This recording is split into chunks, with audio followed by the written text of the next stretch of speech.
ஓம்காரம் பகுதிக்கு மீண்டும் உங்களை வரவேற்கிறோம். ஸ்ரீலங்காலேருந்து சிவலிங்கம் எழுதியிருக்காங்க.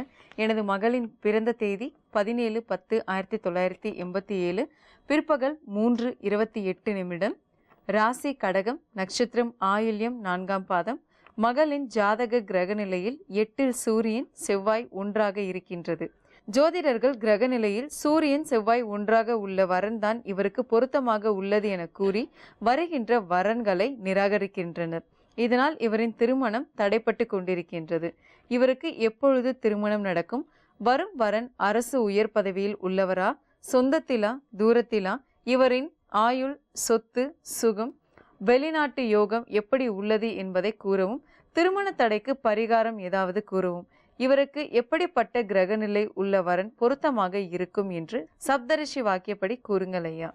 இவங்களுடைய மகளுடைய திருமணத்திற்காக கேட்டிருக்காங்க சுவாமிஜி. என்ன மாதிரியான பரிகாரம் செய்யலாம்னு சொல்லுங்க. சப்தரிஷி வாக்கியப்படி இவங்களுக்கு எது மாதிரி வரன் அமையும் உங்கள் பெண்ணுக்குன்றதை பார்த்து விடலாம்.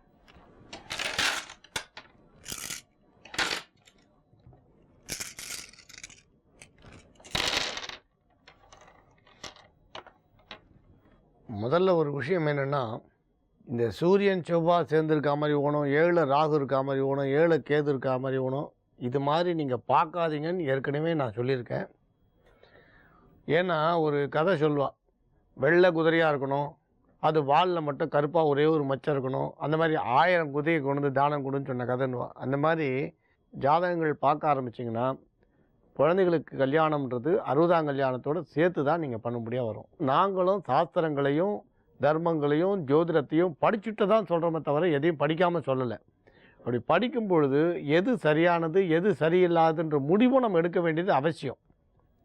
இப்போ 7 வருஷம் புழங்கின நெல்லுக்கும் அஜம்னு ஒரு இடத்துல குறிப்பிட்றார், ஆட்டுக்கும் ஒரே பொருள் வரும்னு ஒரு இடத்துல எடுத்து சொல்கிறார். எதுக்கு இதை சொல்ல வந்தோம்னா, அப்போ 7 வருஷம் புழங்காத நெல்லை வச்சு ஹோமத்தை பண்ணுன்னா ஆட்டை வச்சு ஹோமம் பண்ணுன்னு அர்த்தம் அனர்த்தமாக பண்ணிக்கிற மாதிரி. அது வேறு, அந்த அஜமே யாகம் சொல்கிற அது வேறு. எதுக்கு இதை சொல்ல வரேன்னா, ஒரு ஜாதகம் எடுத்துட்டிங்கன்னா அந்த ஜாதகத்தில் யோகம், ஆயுள், புத்திரபாவம், லாபம் இதெல்லாம் பாருங்கள். புத்திர லாபம் இருக்கா, யோக பாவம் எப்படி இருக்குது, வெகுபுத்திர யோகமா, பகுபுத்திர யோகமா, எல்லாம் பாருங்கள். இதெல்லாம் விட்டுட்டு வெறுமை இந்த மாதிரி சூரியனும் செவ்வாயும் சேர்ந்துருக்கணும்னு பொதுவாக சொன்னால், சூரியன் அந்த லக்னத்துக்கு எதுக்குரியவர் உங்கள் பெண் ஜாதகத்துக்கு வரக்கூடிய பையனுக்கு சூரியன் எத்தனாவது வீட்டுக்குரியவன், அவர் யோகக்காரகனா, மாரகனா, சாதகனா, பாதகனா, பேதகனா, என்ன பார்க்கணும்? சூரியன் செவ்வாய்னா சுலபமாவா பார்த்துருது. அதனால் இந்த மாதிரி தயவு பண்ணி பார்க்கவே பார்க்காதீங்க. இப்படி பார்த்தீங்கன்னா இன்னும் ஒரு 10 வருடம் ஆனால் கூட பலன் கிடைக்கிறது கஷ்டம். சுவாமி கொடுக்குறார், நாம் எடுக்கலை. பார்வதி பரமேஸ்வரன், பார்வதி சொன்னார், ஐயோ பாவம் அவனுக்கு செல்வத்தை கொடுனார். பரமசிவன் சொன்னார், ஐயா அவனுக்கு அந்த யோகமே இல்லையேண்ணா. இல்லை பரவாயில்ல கொடுனார். சரி, ஒரு மூட்டையை கட்டி போட்டாரான். அவன் நடந்துனே இருந்தான்.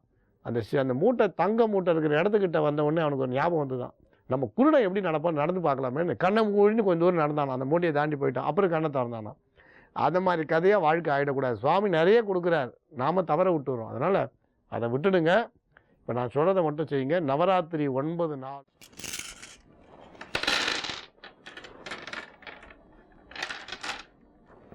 இப்போ 2 விஷயத்தை இங்கே குறிப்பிடணும். நீங்கள் முதல்ல விவாகரத்து கொடுக்க விருப்பம் இல்லைன்னு சொன்னீங்க. ஆனால் பின்னால் பார்த்தீங்கன்னா அதுக்கப்புறம் வர வரியில் என்ன சொல்கிறீங்க, என் மனைவி கிடைக்கலனாலும் பரவாயில்லை, என் குழந்தைங்க வந்தால் போகிறோன்றீங்க. மனைவி கிடைக்கலன்னா பரவாயில்லைன்னும் போது விவாகரத்து ஆனாலும் ஆட்டோன்ற மாதிரி ஒரு லேசாக ஒரு வார்த்தை அதில் தொட்டு விட்டுருக்கீங்க. அவங்க ஜாதிய காரணம் காட்டினாங்கன்னு சொல்கிறீங்க. ஒரே ஒரு விஷயம் என்னென்னா, எதுவுமே காரணம் இல்லாமல் உலகத்தில் நடந்ததுன்னு நம்ம சொல்ல முடியாது இல்லையா? ஒரு 10 வருடத்துக்கு மேலே 12 வருடத்துக்கு மேலே ஒத்துமையாக இருந்தவங்க பின்னால் உங்களை விட்டு பிரிகிறாங்கன்னா அதுக்கு ஏதாவது ஒரு காரணம் இருந்திருக்கணும் இல்லையா? நீங்கள் எந்த காரணத்தையும் குறிப்பிடலை. இருந்தாலும் 2 குழந்தைகளை வச்சுட்டு ஒரு பெண் விவாகரத்து கேட்குறான்னா அதுக்கு ஏதோ ஒரு நிச்சயமாக ஒரு காரணம் இருக்கணும் இல்லையா? நீங்கள் ஜாதியை குறிப்பிட்டான்னு சொல்கிறீங்க. இருந்தால் கூட 2 குழந்தைய வச்சுட்டு ஒரு பெண் நான் தனித்து வாழறேன்னு சொல்கிறான்னா ஏதோ ஒரு மன வருத்தம், கடுமையான மனதில் ஒரு பாதிப்பு ஏதோ ஒன்று ஏற்பட்டிருக்கு இல்லையா? நீங்கள் காலில் முள் குத்தினா எந்த இடத்துல முள் குத்திட்டோ அதை எடுத்தீங்கன்னா வலி சரியாக போயிடும். நீங்கள் எத்தனை மாத்திரை வாயில் போட்டாலும் சரியாக போகாது. முள் குத்தின இடத்துல இருக்க முள்ளை எடுக்கணும்.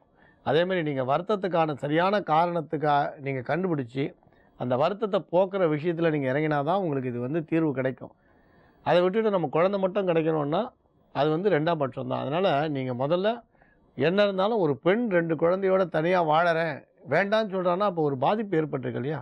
மனதில் ஏதோ ஒரு கடுமையான வலி இருக்குது இல்லையா, அந்த வலி என்னன்றதை நீங்கள் புரிஞ்சுக்கணும். ஏன்னா வாழ்க்கையில் சில கடன்களை நம்ம பட்டுட்ட சுலபத்தில் போயிட முடியாது.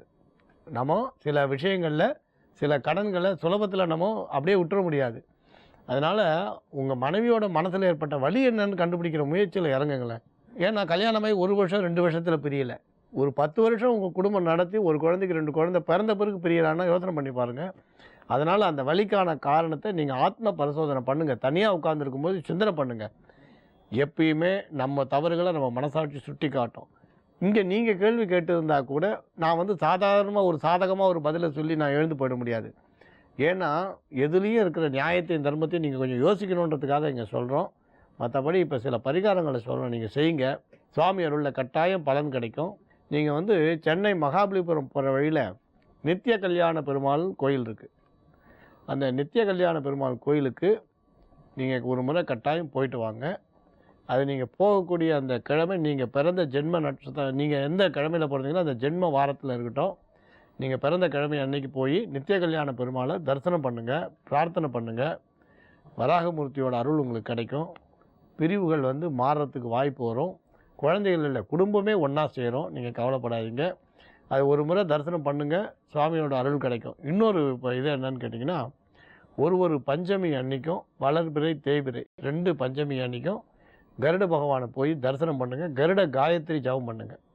நீங்கள் கோயில் அர்ச்சகர்கிட்ட கேட்டால் எழுதி கொடுப்பா. கருட பகவானோட காயத்ரி ஒரு 28 தடவை பஞ்சமி அன்னைக்கு ஜபம் பண்ணுங்கள், கருடனை தரிசனம் பண்ணுங்கள்.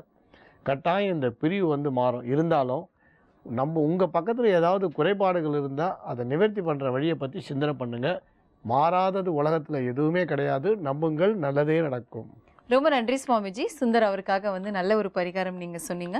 அடுத்ததாக ஸ்ரீரங்கத்துலேருந்து மலர்விழி எழுதியிருக்காங்க. சுவாமிஜி, என்னுடைய ராசி சிம்மம், நட்சத்திரம் மகம், எனது கணவரின் பெயர் அனந்தகிருஷ்ணன், கடகராசி, புனர்பூசம் நட்சத்திரம். என் கணவர் அரசாங்க வேலையில் பணிபுரிந்தார். தற்காலிக வேலை நீக்கம் செய்யப்பட்டார். கடந்த 4 வருடங்களாக எவ்வளவு முயற்சி செய்தாலும் மீண்டும் அவரை பணியில் அமர்த்த முடியவில்லை. மீண்டும் அவருக்கு அரசாங்க வேலை கிடைக்குமா? எங்கள் வாழ்வில் நல்ல நேரம் வருமா? சப்தரிஷி வாக்கியம் மூலம் எங்களுக்கு பார்த்து சொல்லுங்கள் ஐயா. எனது மகனின் பெயர் நந்தகோபால். பிறந்த தேதி 5/2/1994, விருச்சிக ராசி, அனுஷ நட்சத்திரம். எனது மகன் நல்ல நிலைக்கு வருவானா? நல்ல வரன் அமையுமா? அரசாங்க வேலை அவனுக்கு கிடைக்குமா? அவன் விரும்பிய பெண் அவனுக்கு கிடைப்பாளா என்றும் பார்த்து சொல்லுங்கள் ஐயா. இவங்களுடைய கணவருக்காகவும் அவங்களுடைய மகனுக்காகவும் கேட்டிருக்காங்க. சுவாமிஜி, இதற்கு என்ன பரிகாரம் செய்யலாம்னு சொல்லுங்கள். இப்போ நீங்கள் கேட்ட கேள்விக்கு சப்தரிஷி வாக்கியப்படி உங்களுக்கு நல்ல பலன்கள் நீங்கள் அடையிறதுக்கு என்ன விதமான பரிகாரம் பண்ணணுன்றதையும் சொல்கிறோம்.